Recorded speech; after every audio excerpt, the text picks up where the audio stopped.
प्रिय छात्रों, आज हम लोग एक नया चैप्टर, जो तीसरा चैप्टर आपका है, सरल रेखा में गति, motion in a straight line, पढ़ेंगे। इसमें आप मैक्सिमम चीज़ें कक्षा 9 में पढ़े होंगे।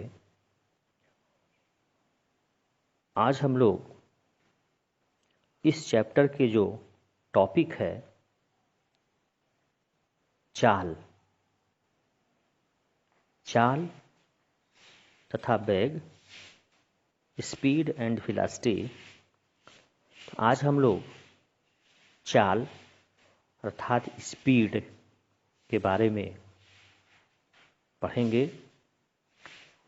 जैसा कि आप जानते हैं, चाल किसे कहेंगे? वस्तु द्वारा एकांक समय में तय की गई दूरी चाल कहलाती है। चाल भी बराबर दूरी बटे समय, समय अंतराल। दूरी को यस से रिप्रेजेंट करें और समय अंतराल को टी से, तो सूत्र हमारा बन जाता है भी बराबर यस अपान टी। चाल का एसआई मात्रक होता है मीटर प्रति सेकेंड। इसका बीमी सूत्र आप निकाल चुके हो, LT-1 होता है। यह एक अदिश राशि है। अदिश राशि वो राशि, वो भौतिक राशि होती है जिसको व्यक्त करने के लिए केवल परिमाण की आवश्यकता होती है, दिशा की नहीं। इसके बारे में हम लोग आगे पढ़ेंगे। अब आते हैं चाल के प्रकार में, टाइप्स ऑफ स्पीड। चाल दो प्रकार की होती है। पहला, एक समान चाल, यूनिफॉर्म स्पीड। दूसरा, असमान या परिवर्ती चाल। असमान या परिवर्ती चाल, non uniform or variable speed. सबसे पहले हम लोग एक समान चाल के बारे में जानें। यूनिफॉर्म स्पीड क्या है? छात्रों, इसमें वस्तु समान समय अंतराल में समान दूरियां तय करता है। अर्थात अगर कोई वस्तु समान समय अंतराल में समान दूरी तय करे तो उसकी चाल एक समान चाल होती है। उदाहरण के लिए, जैसे यदि हम कोई कार लें, अगर कोई कार पहले 1 घंटे में 10 किलोमीटर चले, दूसरे 1 घंटे में भी 10 किलोमीटर चले, तीसरे 1 घंटे में भी 10 किलोमीटर तय करे, तो इसका मतलब है उसका चाल एक समान होगा। यानी समान समय अंतराल, यानी 1 घंटे में समान दूरी यानी 10 किलोमीटर चल रही है, तो इस प्रकार कार की चाल एक समान होगा। अब हम लोग असमान या परिवर्ती चाल के बारे में देखें। इसमें वस्तु समान समय अंतराल में असमान दूरी यानी भिन्न भिन्न दूरियां तय करता है। कोई वस्तु समान समय अंतराल में असमान दूरियां तय करे तो उस वस्तु की चाल आपकी असमान या परिवर्ती चाल कहलाती है। उसका उदाहरण में जैसे मान लें, अगर कार पहले 1 घंटे में 10 किलोमीटर चले, दूसरे 1 घंटे में कुछ और चले, जैसे यहाँ 20 किलोमीटर चले, फिर तीसरे 1 घंटे में कम हो गया 15 किलोमीटर चले, फिर अगले 1 घंटे में कुछ और चले, फिर अगले 1 घंटे में और अधिक हो जाए, तो इस प्रकार की जो कार की चाल होगी वह परिवर्ती या असमान चाल होगी। अब असमान चाल दो प्रकार से व्यक्त कर सकते हैं। पहला, औसत चाल अर्थात एवरेज स्पीड। दूसरा, तात्क्षणिक यानी तत्कालिक चाल, इंस्टेंटेनियस स्पीड। इंस्टेंटेनियस स्पीड तात्क्षणिक चाल होती है और दूसरा आपका औसत चाल एवरेज स्पीड है। सबसे पहले एवरेज स्पीड पर चलते हैं। औसत चाल क्या है, आप पहले से भी जानते होंगे। जैसे आपसे अगर कोई ये कहे कि आप घर से स्कूल आए हो, किस चाल से आए, तो बच्चों हो सकता है आप घर से जब साइकिल से चलते हैं, सड़क खाली है तो आपकी स्पीड ज़्यादा होगी, कहीं जाम लग गया तो स्पीड कम हो गई, फिर खाली है आपने बढ़ा दिया स्पीड, और फिर आ करके आप गेट पर एंट्री कर गए। उसी समय मैं पूछूं कि बच्चों या आप किस चाल से आए हो, अब आप सोचोगे कि हम कौन सा चाल बताएं, तो यही यहाँ पर जो आपका जवाब होगा वो आप औसत चाल के रूप में आप जवाब देंगे। सामान्य जीवन में जो भी वस्तुओं की गतियाँ होती हैं, उन गतियों को व्यक्त करने के लिए हम औसत चाल ही प्रयोग करते हैं। यानी सामान्य जीवन में वस्तुओं की गतियों को व्यक्त करने के लिए व्यावहारिक पद औसत चाल ही है। तो औसत चाल कैसे निकालेंगे, जो आप दूरी तय करोगे, कुल तय की गई दूरी में जितना समय लगा है उससे हम भाग दे देंगे, तो वो हमारा औसत चाल निकल जाएगा। यहाँ पर हमने भी बार का मतलब मीन एवरेज होता है, भी बार बराबर delta s upon delta T, ये आपका औसत चाल हो गया।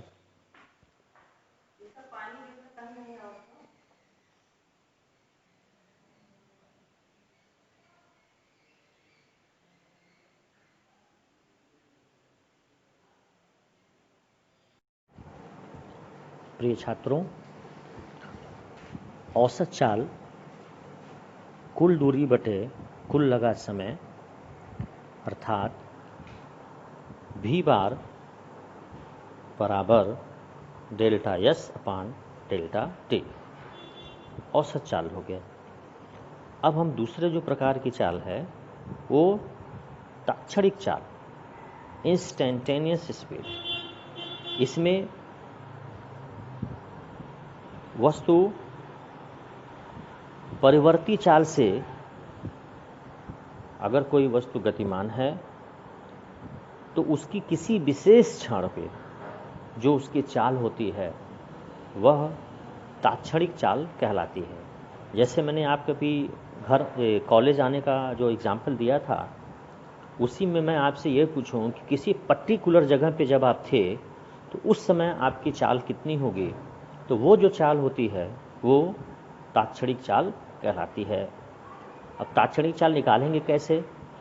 अच्छा, आप देखो औसत चाल में आपने क्या किया, जितना समय लगा टोटल समय से आपने भाग दिया, यानी जो समय अंतराल थी।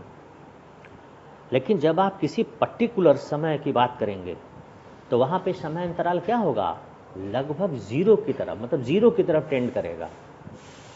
तो यहाँ पर जैसे ही समय अंतराल डेल्टा टी को टेंड्स टू जीरो करेंगे तो वही औसत चाल उस पर्टिकुलर टाइम पे तात्क्षणिक चाल कहलाती है। अर्थात जो भी बार मेरा औसत चाल था, लिमिट लगा दिए और delta t tends to zero कर दिया, तो limit delta t tends to zero delta s upon delta t, तो अब ये जो आपका भी है वह d s upon d t हो जाएगा।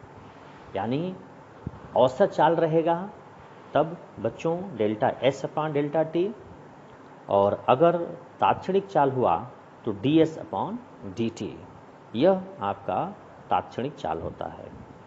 तो अगर आप देखो औसत चाल और तात्क्षणिक चाल में कहाँ पे दिक्कत है, कहाँ पे अंतर है। औसत चाल पूरे थ्रू आउट गति के लिए होता है, पूरे जितना समय लगा है उस गति में, और तात्क्षणिक चाल एक पर्टिकुलर टाइम पे होता है। यानी अगर हम औसत चाल में delta t tends to zero कर दूं तो वही औसत चाल तात्क्षणिक चाल में परिवर्तित हो जाता है। अब हम लोग आते हैं औसत चाल में कुछ विशेष स्थितियां होती हैं। जैसे अगर कोई वस्तु T1, T2, T3 dash dash समयों में S1, S2, S3 dash dash दूरियां क्रमशः v1, v2, v3 dash dash चालों से तय करती है, तो औसत चाल क्या होगा? कुल दूरी, कुल तय की गई दूरी, तो s1 plus s2 plus s3 plus dash dash upon कुल लगा समय t1 plus t2 plus t3 dash dash dash. अच्छा, इसको हम लोग अगर मान लीजिए आपको समय ज्ञात नहीं है या वेलोसिटी के टर्म में निकालना है, तो समय बराबर t बराबर क्या होगा? दूरी बटे चाल। तो t1 बराबर क्या हो जाएगा? s1 अपान v1, t2 s2 अपान v2। तो ये औसत चाल के लिए ये सूत्र इसमें परिवर्तित हो जाएगा, v बार s1 plus s2 plus s3 dash dash upon s1 अपान v1, s2 अपान v2, s3 अपान v3 प्लस डैश डैश। यानी अगर मुझे दूरी पता हो और वह दूरी किन चालों से तय की गई, तब हम औसत चाल इस सूत्र से ज्ञात कर सकते हैं। फिर यदि हमें समय पता है और उस समय में जितनी दूरियां तय की गई वह ज्ञात नहीं है, लेकिन वह दूरी किस वेग से तय की गई यह अगर ज्ञात है, तब हमारा एक सूत्र इस तरह से परिवर्तित हो जाएगा। यदि t1, t2, t3 dash dash समयों में चाल v1, v2, v3 dash dash हो, तो v बार यानी औसत चाल s समय गुणे वेग यानी चाल, यानी दूरी अगर s1 निकालना है तो दूरी बराबर चाल गुणे समय। तो चाल आपका उस दूरी के लिए अगर v1 है, समय t1 है, तो s1 की जगह v1 t1 प्लस s2 की जगह v2 t2, v3 t3 plus dash dash upon t1 plus t2 plus t3 plus dash dash. इसका प्रयोग हम तब करेंगे जब जो दूरी है उस दूरी में कितना समय लगा तय करने में और किस चाल से तय किया गया ये ज्ञात हो, लेकिन दूरी ज्ञात न हो, तो हम औसत वेग, औसत चाल इस सूत्र से ज्ञात करेंगे। तो बच्चों, आज हम लोग चाल के बारे में पढ़ें। कल नेक्स्ट टाइम पे हम लोग वेग के बारे में पढ़ेंगे।